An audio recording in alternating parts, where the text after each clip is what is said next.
વિગતવાર સમાચાર પર નજર કરીએ તો વાત દાહોદની કે જ્યાં કૌભાંડીઓના પાપે નથી જળવાતો મોતનો મલાજો।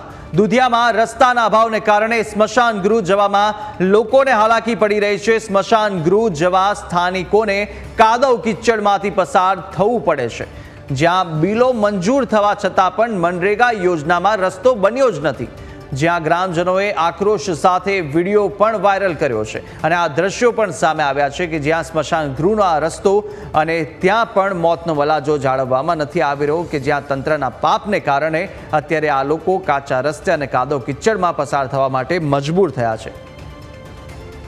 વધુ વિગતો મેળવીશું, સંવાદદાતા નીલુ ફોનલાઈન પર જોડાયા છે।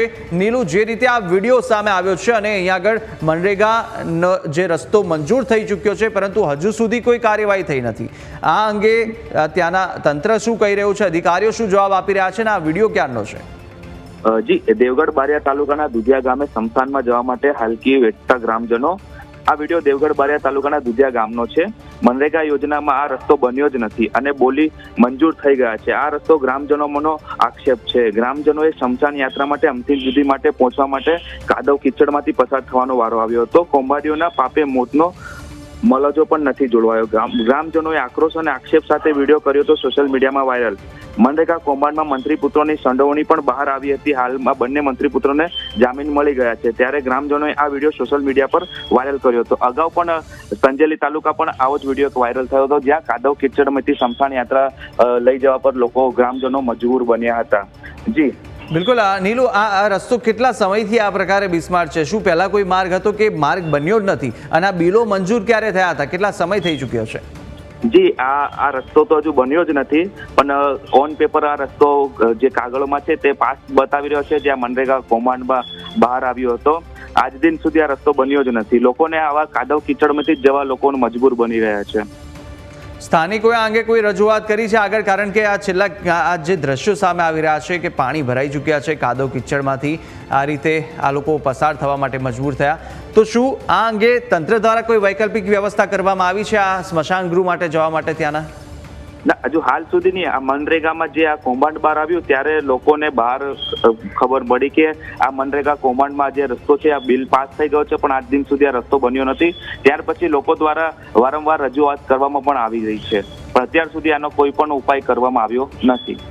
બિલકુલ નીલુ, માહિતી સાથે જોડા બદલ આપનો આભાર। તો અત્યારે જે દ્રશ્યો આપ જોઈ રહ્યા છો, મનરેગા જે યોજના છે તેની અંદર બિલો મંજૂર થઈ ચૂક્યા છે, છતાં પણ હજુ સુધી આ રસ્તો બન્યો નથી। ઓન પેપર આના બિલ થઈ ચૂક્યા છે, મંજૂર થઈ ચૂક્યો છે, પરંતુ રસ્તો ક્યારે બનશે અને આ જે લોકો હાલાકી ભોગવી રહ્યા છે તેનો વિડીયો પણ તેમણે જાહેર કર્યો છે અને રોષ ઠાલવી રહ્યા છે તંત્ર સામે કે એક મોતનો મલાજો પણ નથી જાળવવામાં આવી રહ્યો અને જે રીતે આ ગ્રામજનો છે તે કાદવ કિચડમાંથી અને કાચા રસ્તા પરથી જવા માટે જે મજબૂર થયા છે। એક તરફ વરસાદી સિઝન છે, વરસાદી પાણી ભરાઈ જાય છે અને તે દરમિયાન જે કાદવ કિચડને કારણે આ માર્ગ પર ફરી વળવાને કારણે જોખમી રીતે ત્યાંથી પસાર થવું પડી રહ્યું છે અને તેનો આ દ્રશ્યો પણ સામે આવ્યા છે। કોંગ્રેસ શહેર પ્રમુખ દાહોદના આસિફ અલી સૈયદ આપણી સાથે ફોનલાઈન પર જોડાયા છે। જે રીતે આ એક વિડીયો સામે આવ્યો છે, આસિફભાઈ, પહેલાં તો એ જ પૂછીશ કે એક વિપક્ષ તરીકે આપે આ મુદ્દે કોઈ રજૂઆત કરી છે? કારણ કે ખૂબ જ આ મોતનો મલાજો પણ નથી જાળવવામાં આવી રહ્યો હતો અને કાદવનો કિચડનો આ જે રસ્તો કે જે બિલ મંજૂર થઈ ચૂક્યું છે છતાં પણ હજી સુધી બન્યું નથી। મનરેગાના જે ભ્રષ્ટાચાર થયો છે મનરેગામાં દાહોદ જિલ્લામાં, એમાં હંમેશા કોંગ્રેસે જ અવાજ ઉઠાવી છે અને અમારા વિરોધ પક્ષના નેતા જ્યારે અમિતભાઈ ચાવડાએ પણ વિધાનસભામાં પણ આ મુદ્દા ઉઠાવ્યા છે અને હજુ પણ ઘણા બધા મુદ્દાઓ પેન્ડિંગ પડ્યા છે અને અમે જિલ્લા વિકાસ અધિકારીને પણ આની તપાસ માટેની લગભગ 250 થી 300 અરજીઓ અત્યારે પેન્ડિંગ પડી છે અને આ જે અત્યારે જે મંત્રીપુત્રના જે કૌભાંડ ઉજાગર થયેલા એમાં પણ કોંગ્રેસે જ આ મુદ્દો ઉઠાવેલો છે। હાલ જે બારિયાની અંદર બારિયા તાલુકાની અંદર જે દુધિયા ગામની અંદર જે દ્રશ્ય તમને જે જોવાઈ રહ્યા છે, એવા દાહોદ જિલ્લાના દરેક ગામમાં આ રીતની જ પોઝિશન છે કે મનરેગાના નામે ટોટલ ભ્રષ્ટાચાર થયો છે અને કામો ત્યાં સ્થળ પર થયા જ નથી। જો આની ગુજરાત સરકાર જો આની તપાસ ઉચ્ચ લેવલે કરે અને નિષ્પક્ષ કરે તો દરેક ગામમાં આવા 8-10 કામો જોવા મળશે। અને અત્યારે જે ગામમાં દુધિયા ગામમાં જે સ્મશાનમાં જવા માટેનો જે રસ્તો છે એનું પણ આ લોકોએ એ કર્યું છે. તો આમાં આ જેટલી બી મનરેગા માટેની એજન્સીઓ છે, ભાજપનો જેટલો મોટો નેતા એટલો મોટો એનો કોન્ટ્રાક્ટર છે. બીજી વાત કે આની અંદર ત્યાં નગરપાલિકા પણ ભાજપની છે, તાલુકા પંચાયત પણ ભાજપની છે, જિલ્લા પંચાયત પણ ભાજપની છે, ત્યાં ધારાસભ્ય પણ ભાજપના છે અને ત્યાં મંત્રી પણ ભાજપના છે. તે છતાં પણ આટલો મોટો કૌભાંડ થતો હોય તો એમાં અધિકારી તો સામેલ છે જ છે, પણ એની સાથે બીજેપીના દરેક આ જેટલા જવાબદાર વ્યક્તિઓ છે એ પણ એમાં સામેલ છે.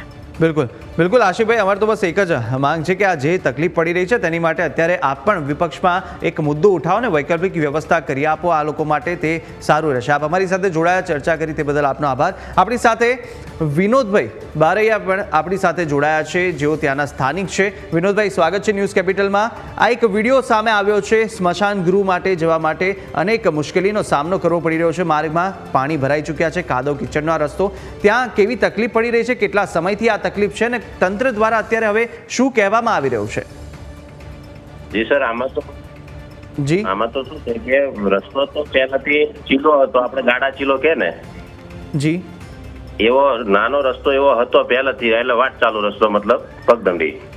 બિલકુલ. હવે એમાં આ લોકોએ રસ્તો અત્યારે તો મસ્ટર પર બોલે છે પણ સ્થળ પર કઈ નથી, અને કાદવ કિચડમાં લોકોને જવામાં બહુ પરેશાની થાય છે.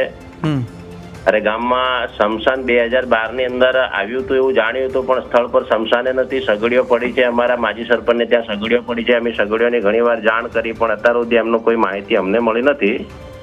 બિલકુલ. અને તપાસ માટે જે લોકો આવ્યા હતા એમને અમારા ગામના સરપંચ, ડેપ્યુટી સરપંચ અને અમારા વીસીમાં જે કામ કરે છે એ ભાઈ, આ લોકો 2-3 જણથી એમની રીતે જગ્યા સ્થળો ચેક કર્યા હતા, પણ એમાં કોઈ ગામ લોકોની સહમતિ કે ગામ લોકોને જાણ પણ નથી થવા દીધી.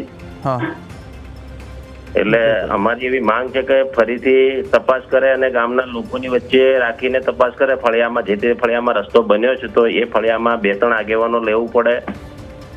બિલકુલ બિલકુલ. વિનોદભાઈ, આપ અમારી સાથે જોડાયા તે બદલ આપનો આભાર.